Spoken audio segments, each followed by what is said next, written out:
what's poppin', what's tea? It's your girl Spicy Niche, and I am here today to talk about the one, the only Riches on Amazon Prime. If you've never heard of Riches or you don't know what it's about, I'm here to give you all the tea. So Riches is about a successful Nigerian business mogul who has a Black-owned hair care line, and suddenly following his death, there is a lot of struggle and strife over his decision in his will. Now, he did have two families. The initial family was with a woman named Oyen, in which he had two children with Nina and Simon. He abandoned that family and now has a new family with a woman named Claudia, in which he has three children, Gus, Alicia, and Wanda. Now, being that he abandoned Nina and Simon, you can imagine everyone's shock when during the will reading, he decided to leave his entire company to those two.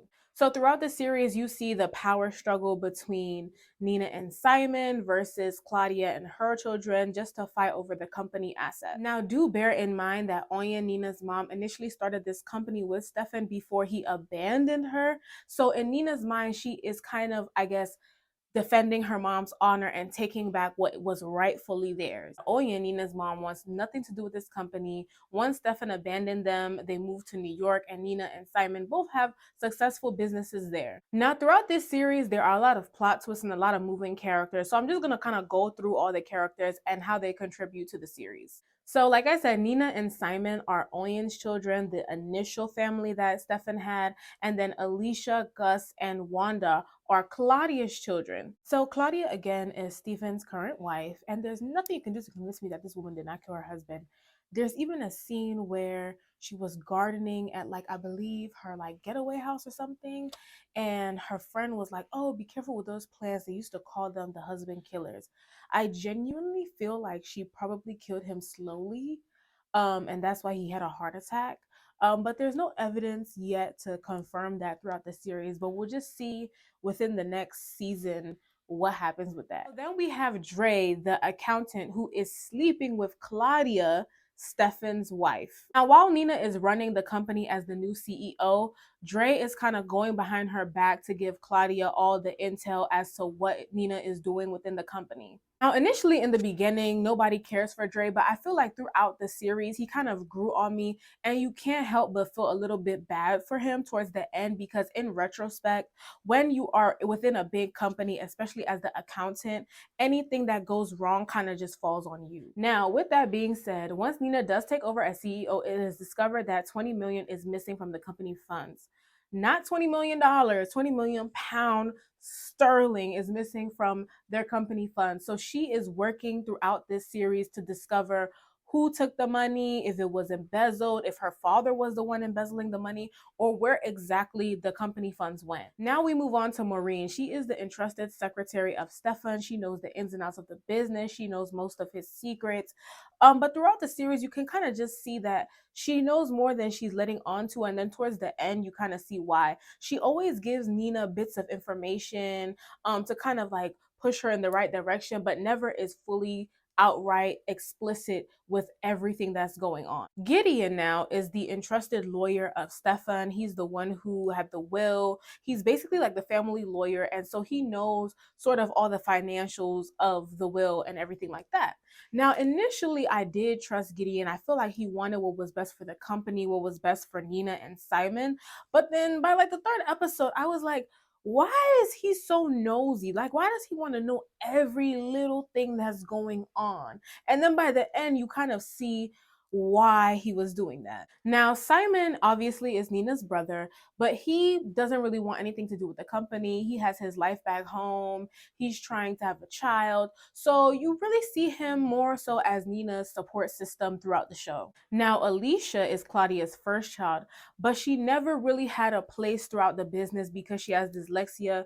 So she is just an influencer. But once Nina gets on board, she sees the potential in Alicia, and they do end up building some sort of sisterhood relationship. Then Gus is Claudia's second child. He's sort of like the prodigal son that was meant to come in and take over the business, but Obviously that didn't happen.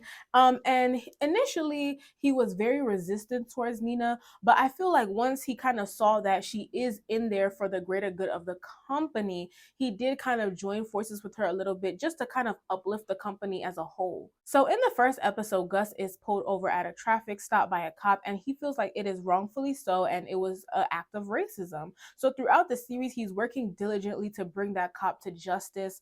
Being that the legal system wasn't much help, he hired a private investigator to kind of get dirt on this cop. Now, I really do sympathize with Gus when it comes to this point because I was in London literally last week, yeah.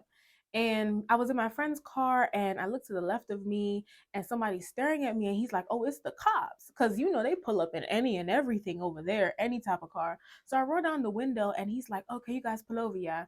And I'm like, okay, why are we getting pulled over? We were at a red light, so I know we weren't speeding. Like, what is the purpose? But my friend does have like a BMW. The tints are kind of dark. So this man pulled us over to check his details and then let us go. Like they will literally do that to you in London if you're black and you have like a nicer car just to make sure the car is yours, is not stolen. And it's really sad. So I can really understand why throughout the series Gus is trying to bring like this cop that did this to him to justice. So Wanda is the baby of the family. She's Claudia's last child. And you kind of see how she really doesn't do much of anything, but she does have this boyfriend who lives with her and he's using her as his meal ticket. Like he doesn't pay any rent. He's a struggling actor trying to find a gig. And I really enjoy how at the end of the series you kind of see her stand up to him because he really wasn't doing much of anything. To be fair, neither is she, but he was just basically using her. The main character, Nina, is Stefan's first child with Oyen.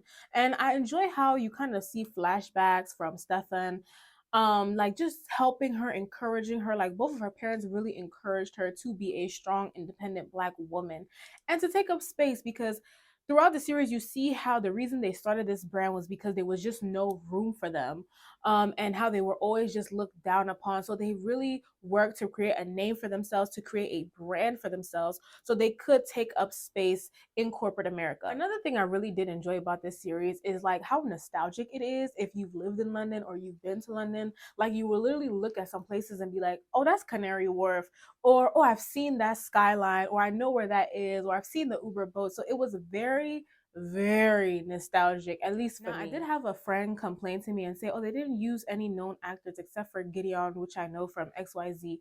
Personally speaking, this storyline was so solid. They didn't have to use any known actors. Like, to be quite frank, in the beginning, the first episode, I feel like the accents were a little bit off. It was giving more South African accent than West African accent. But I feel like throughout the series, it did get better. And I feel like all the actors did a really good job. I feel like initially it was a little shaky, but honestly, when you're watching this, maybe the first 10-15 minutes you'll struggle to get through, but once the death happens, the series kind of like picks up and it just keeps going. And I also like how it wasn't like super long and drawn out. I really don't like when a series is like dragging for like 12 episodes when we could just really consolidate most of the main points. This was only 6 episodes. By the third episode, you feel like, okay, all the secrets are out. What could possibly happen now? And then towards the end, you're like thrown with another cliffhanger and it just reels you back in and you're like, okay, this family has so many secrets. Like, when does it end? Another thing that a friend did point out to me was that she felt like the wardrobe was giving low budget. I mean, I did feel like they did invest most of the budget in Nina, being that she was the main character. But as for Alicia and Wanda, I felt like the clothes were kind of like, like if we're gonna say that somebody is a millionaire or the child of a millionaire, I just feel like they didn't really invest that much in like the makeup and the hair as they did for Nina. You know, like they're still working their way up. I feel like obviously with the hype that they're getting now, within the next season, they will invest more into the hair and makeup budget. All in all, overall, I do think this is a very good series. I feel like the storyline was new. It was very refreshing. If you do end up watching it, let me know what you think in the comments down below. Make sure you like, comment, and subscribe, and I'll see you in the next one.